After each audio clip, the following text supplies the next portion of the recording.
This is the Golden Rule with David Fischer. For the latest information about bail-ins, bailouts, the economic collapse, and much more, go to landmarkgold.com. Now, here's David.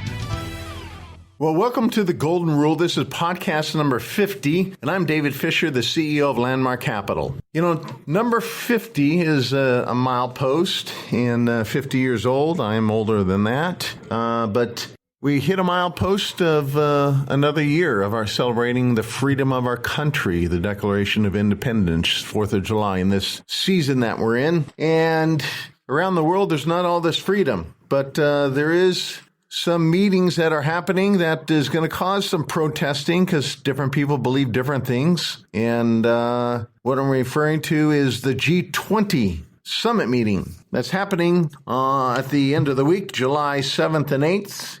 In Hamburg, Germany, the second largest city in Germany. It's a crowded inner city, and this is being hosted by Angela Merkel. She is ironically in a year of election. She's doing a federal election in the midst of that campaign. And this is a very heated meeting of the G20. Now, some people wonder what the G20 is. It's the world's biggest economies, representing about 85% of global gross domestic product, or the GDP. And Merkel has chosen an agenda looks likely to maximize America's isolation while attempting to minimize disunity amongst others. So she is big on a proponent of the topics of the G7, which is climate change, free trade, the management of forced mass global migration called immigration. Those are the key themes of the G20. Now, keep in mind, just a few months ago, we had the G7 summit meeting, which was, on much smaller scale, only 7 countries, which was in Italy. This is going to repeat somewhat because President Trump is not a pro-climate activist, while the majority of the rest of the world is, evidenced by when the G7 met, he announced that he was withdrawing from the Paris Climate Accord. Now, on the coattails of that, this is the G20, a much larger scale of a meeting, and Merkel has put together a couple people that are going to be helping her out. She's on the topic of climate change. She's prepared her ground very carefully.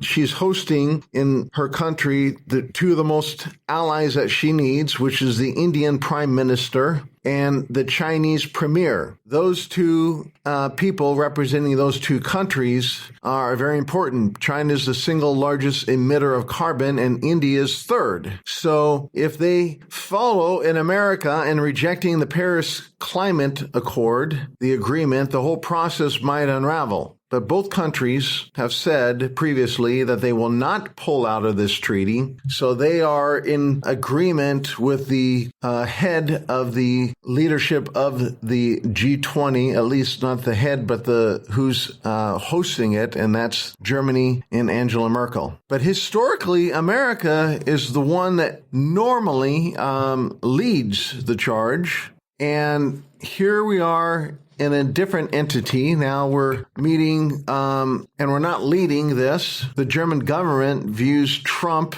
and his first doctrine as the biggest headache. Previous G20 summits, a broadly united West led the United States and Europe, which would push other countries like Russia and China and India and Brazil to follow in its lead. But Trump, since he's entered the White House, the Western consensus has broken down. And now it's being led by countries like Germany. But this is going to be possibly overshadowed, this heated debate between German Chancellor Angela Merkel and President Donald Trump of the United States. That could all take a back seat with 2 other things happening. Trump and Vladimir Putin will be meeting face-to-face for the first time, which will be an encounter which will likely be intensely scrutinized and could overshadow the entire summit. Of course, the press is going to be, reading into how they shook hands, how they looked at each other, what comments were made, what was said in secret, all those things. And I will be talking in a podcast relating those sentiments on what happened during the meeting and the after the fact. We could also see the second thing that might take a more front seat or could be a level of distraction. There's a lot of protesting that's already going on, and it's only early in the week. So they are actually calling a major protest on Thursday afternoon before the first meeting. Welcome to the Hell March. So there's massive amount of protesting that could happen. Germany's concern is that it might move to the level that what happened in 2001, the G8 summit meeting in Italy, the Italian port city,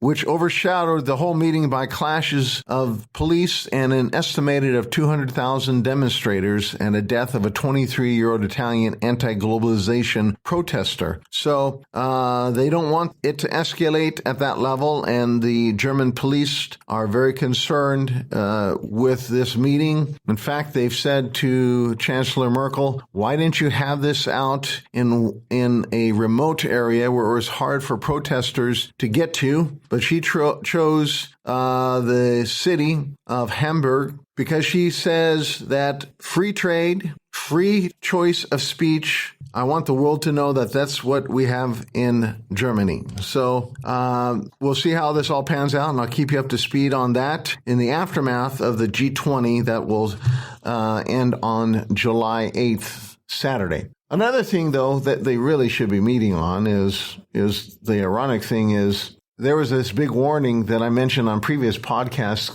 by the International Monetary Fund about a month and a half ago, and about 2 weeks ago by the Bank of International Settlements, the BIS, which is the central banks of central bank, or central bank of central banks. They both are issuing a warning that the economies are not emerging fast enough in reference to the debt. The IMF is saying total global debt is way out of control, and that's what they actually should be talking about. I don't know if you listened to a podcast recently, but I commented on the debt bubble. But keep in mind, it seems to be, to me now, that central banks, they create a boom and then we have a bust. So we go from a boom to bust environment that each time is larger than the previous one. The boom is larger and the bust is greater. When we look at 2007, there was a staggering amount of debt. The global debt was $149 trillion at that time. In fact, it's referred to that era as the debt bubble that was created. Here we are 10 years later. Now the debt is $217 trillion. Put it another way, we've packed on another $68 trillion in debt since the last debt bubble. In terms of the debt to GDP, gross domestic product, worldwide, it was 276% in 2007. That's a very high number. According to the IMF, it should be under 100%. And most countries, it should be under 100%. We've gone from 276% at the previous debt bubble height in 2007 to now 327% of debt to GDP. And this is why, my friend, the IMF is issuing a warning. So is the BIS a warning. And many other people who are very well-respected economists are issuing warnings that this is an unmanageable environment. Why? Because this debt was built on the back of low interest rates. Now that rates are rising, at least in America, and 5-year notes, 2-year notes, the Fed is raising rates. This is going to add some problems to managing debt. And our banking system does not know how to manage debt. In fact, most of the bankers that are running the banks nowadays have never been in a normal interest rate environment. We've been in an artificial, ultra-low interest rate environment where we created this mass amount of debt, and now we'll see what happens to the management of this debt, both commercially on a banking system, governmentally on a debt structure of our countries, and also on a central bank level where the central banks have created a massive amount of debt to finance countries that are indebted. So I've always learned the way to get out of debt is not to go into debt, but that's what central banks are saying is the new way. So with that, this is David Fischer. You have been listening to podcast number 50 on the Golden Rule. If you want to get more information on how to diversify how to protect your money from a bail-in, how to increase your portfolio upside potential and limit your downside risk. Call 877-448-2646, or you can go to my website at landmarkgold.com. This has been another edition of The Golden Rule with David Fischer. To stay up to date and to find the latest information, go to landmarkgold.com.